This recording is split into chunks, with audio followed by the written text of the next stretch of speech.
We just finished the Senate bonding bill, and unfortunately it needed 41 votes and there were only 40 votes for it.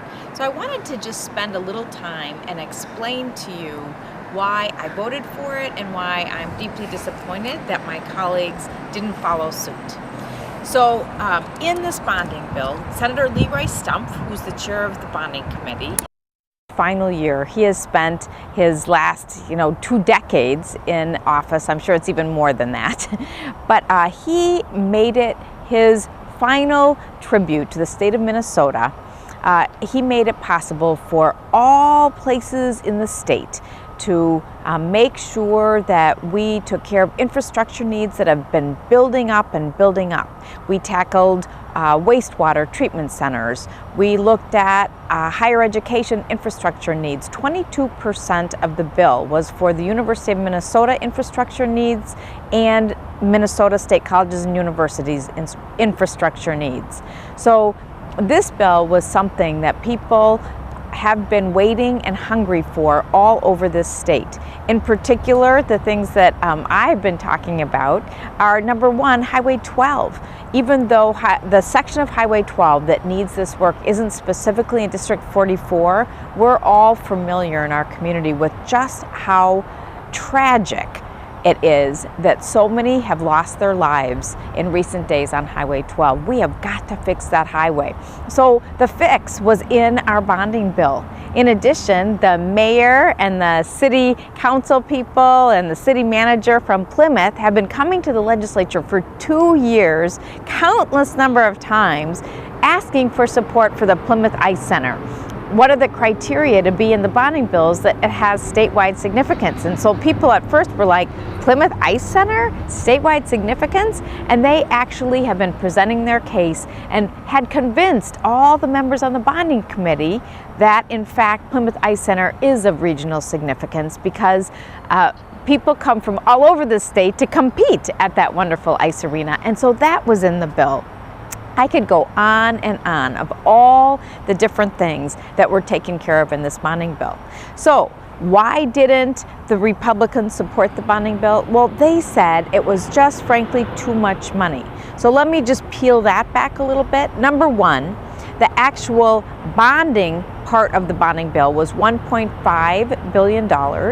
And traditionally, we have been doing more like a little over $1 billion, but we have these pent-up needs and capital is an all-time low. We have a AAA bond rating and we have debt capacity to handle the increased amount. And so this is actually the perfect time and it creates lots of jobs as well.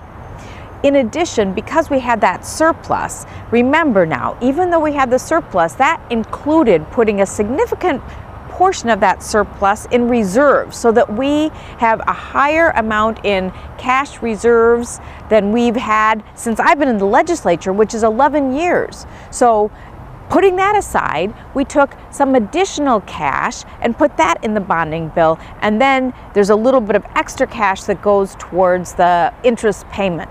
And so the whole thing looks like it's $1.8 billion, but really part of that is cash and part of that is interest. So the actual amount we'd be going out to do the bonds with was the 1.5. Now, the House, we haven't seen their bill, but we've heard it's like 600, and we've been hearing from so many people that they're left behind with that size bill. So what I had hoped is that the members of the Senate, specifically those members who have been fighting for those projects, would have voted for the bill to allow it to then go to conference and then compromise from there. But without having a Senate position to compromise from, then really, what are the chances of having a bonding bill this session? I think it's the chances are a lot less likely. And so in particular, I was disappointed that the senator who has the Highway 12 in his district didn't vote for it. And I had really worked hard. And so I don't impugn anyone's motives, and I understand people have to do what they have to do, but that particular project's important to me, so I was disappointed that we didn't have that last final vote. We were literally short one vote. So anyway, that happens at the Capitol. Some bills pass, other bills go down, and so you're getting me just after it happened, and so just wanted to share with you my thoughts about that. Lastly, another bill that's moving this week is the presidential primary bill, which I've been a co-author. I'm a strong advocate for it, but then read the fine print. It's really important that you take the time to go through and actually see what you're voting for. The bill actually had been amended along the way, so I hadn't seen the entire bill till it came before us in finance. And there's a provision in that presidential primary bill that says in order to vote on a particular ticket, so whether it's a Republican ticket or a Democrat ticket, that you have to pledge that you agree with the principles of that party.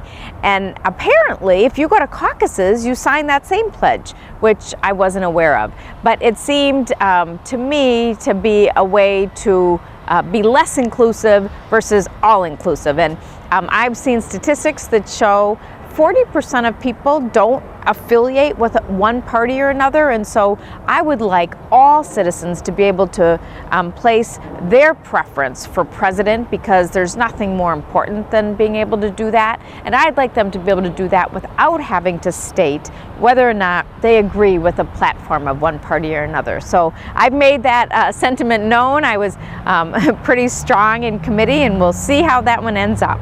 So as usual, thank you so much for tuning in, and have a wonderful weekend.